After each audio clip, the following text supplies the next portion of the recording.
thought it wouldn't come for another 1 week or so, but I guess I misjudged it all. Normally I never do this, but since I know for a fact that haters is just gonna make sure that this manga never ever becomes popular, I decided to do it anyway. This is the Angry Anime Fan, doing for the very first time a first impression. No, I have already read it, I have, but this is my first impressions of Hiro Mashimas new manga, Eden no Zero, which is revealed to be a science fiction steampunk adventure. 83 pages was long. And well, what can we say? Well, probably the first 5 chapters were probably very cringy for the haters because they were only talking about friendship and stuff. But it's revealed that this is a world, or actually worlds, that have robots. And this follows a character named Michael, who somehow is the only human adopted on a robot-like planet. As a grandpa robot tells everyone about friends, and everyone can be a heart and they can go what they want to. As we're introduced to the page that is Eden no Zero in a Sakura-Filled sky. A lot of these characters have very familiar faces, much to everyone's despair, but hey, it's what it is. Then we're switched to the main female character, Rebecca, and her cat friend, who...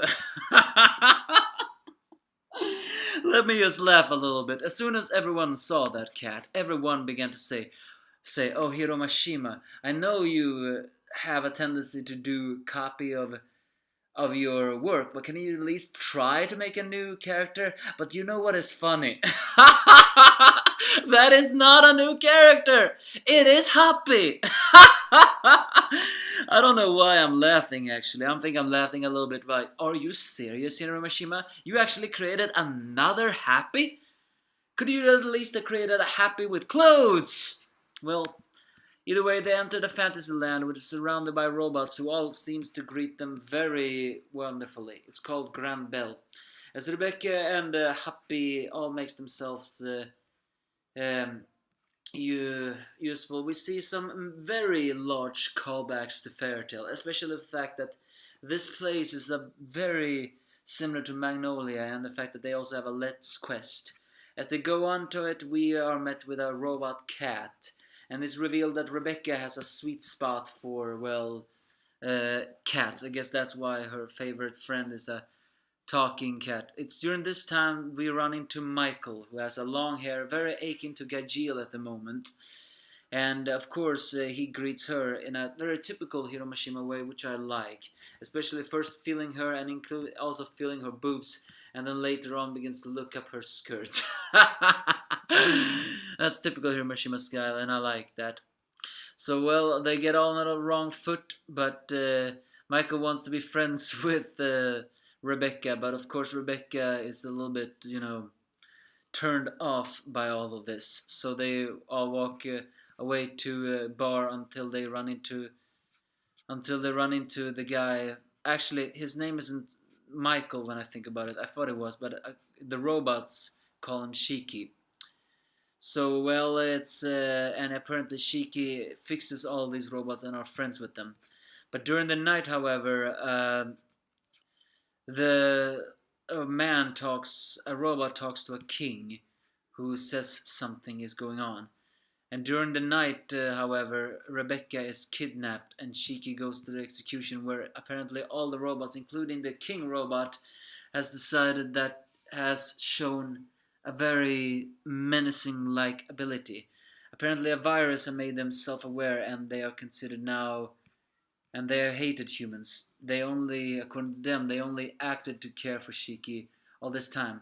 Actually, I said their name wrongs before. Michael is actually Shiki's best robot friend. That was what it was. I made a mistake. So, well, as the Robot King keeps taunting Shiki with many different ways. These robots look awfully familiar to that Machina robots that was introduced in the last arc of Fairy Tail. But that's all fine with me. Don't care about that. So they intend to kill Rebecca and all the different humans. And during these moments, as it seems that Shiki is taking the punishment. Rebecca breaks down in tears and says that being friends goes beyond human machines.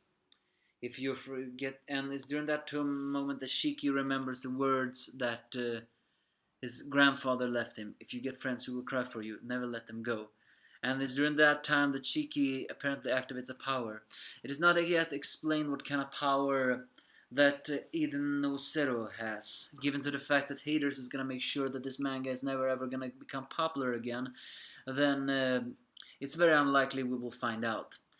Rave Master had these dark orbs, no, dark brings and other abilities, while Fairytale had magic. It's not yet revealed what this is anymore, but it's something else. So a little bit similar, but also not so much similar to that every well. According to Happy Cat, it's ether gear. That's what they are called. I guess it's a fusion of according to him, it brings his body's internal supply of ether and converts it into strength that rivals that of machine. It's a power from the Dark Ages. Probably also a callback to the Dark Brings.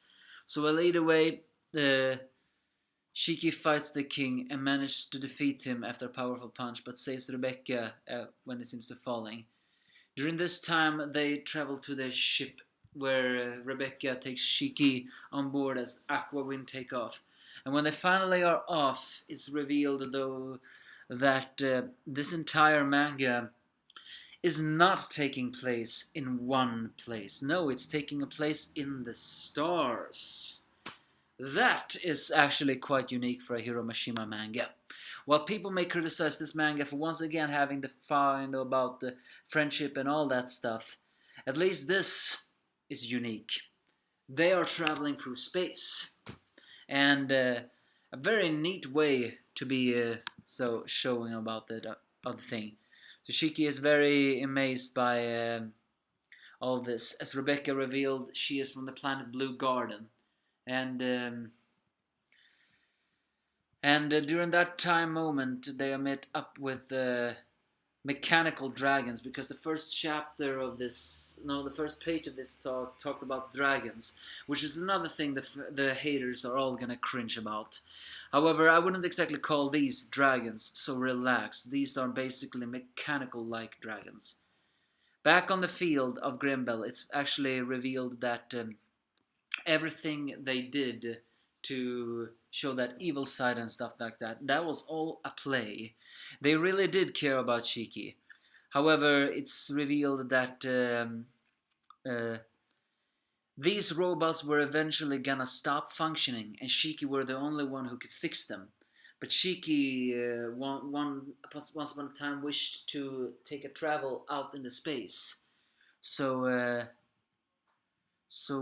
with that, all the different robots remembers the promise that the elder grandpa says that that child would change the universe. And so the robots all stops functioning as Michael the robot actually sheds robot-like tears. Say what you want about that, but that is actually a sad scene for a creator of fairy tale manga. However, given to the fact that Michael is in the character poster, we can all assume that maybe Michael is the one who's going to survive. But so far, all the other robots get shut down. And if you ask me, that is a pretty tragic one. And Michael sheds tears for his friends as he thanks them all for doing that.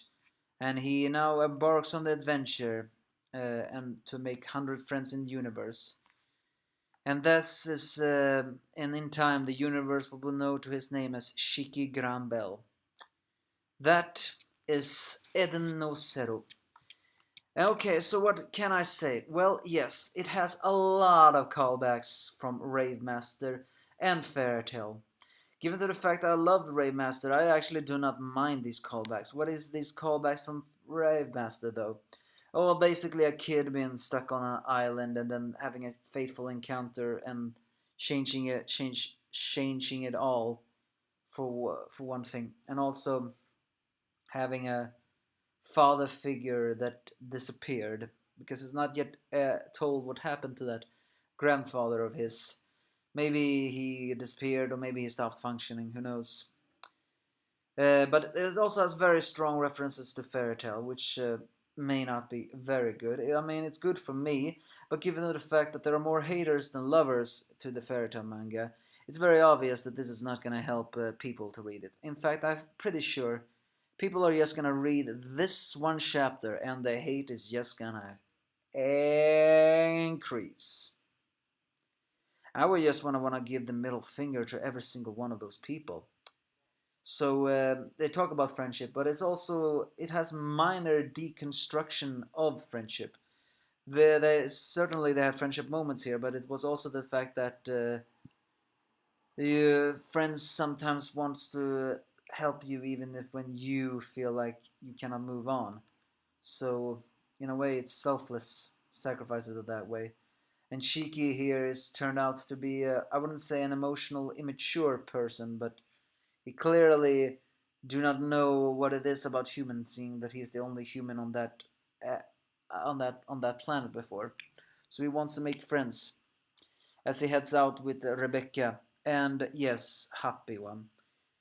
What is my pros of this one? Well, while the first chapter may be a little cringy, I like the setup of it all. Space, traveling, and once again interesting characters. Even if they all do look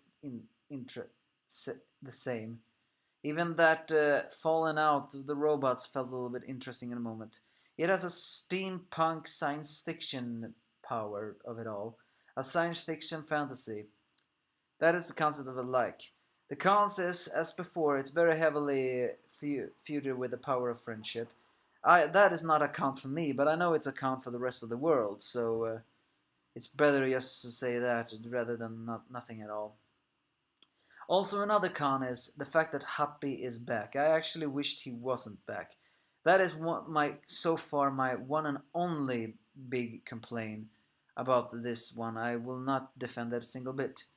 As soon as I saw that blue cat, I was wondering, why are you making a happy clone?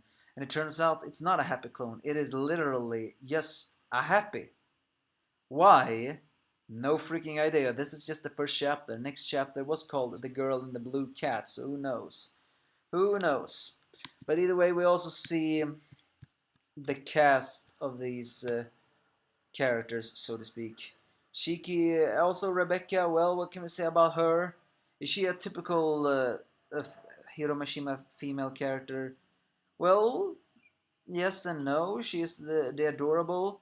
I was thinking she was looking too much like Lucy, but with that hair she has, is a bit stranger and she looks a bit smarter operating a ship and all that stuff. The character posters though, well, Blue is promising to be in this manga. We have a girl who looks very awful a lot like Wendy, only a little bit bigger in the boobs. We have a woman who awfully look very similar to Ersa, which is also a little bit complain. Who knows? Maybe that is Ersa.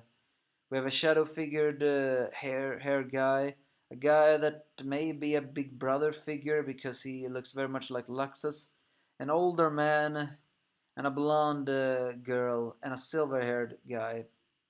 And then is also Michael. So what is the premise of Eden Zero? Traveling through space with a steampunk science fiction thing.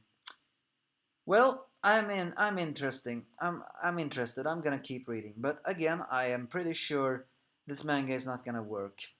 The strange thing is though that the all the publishers saying it's Hiro Mashima's awesome new work. The question is anyone except me gonna agree with that? Probably not. After all, the hate is very big. I just wish people would stop hate and just enjoy the little things that you see. It's basically Eden Zero. It has promise. Will it become good? Will it become bad? I don't know. I'll read it until it gets cancelled. And maybe I'll review it until it gets cancelled as well. So give me your thoughts if you have any.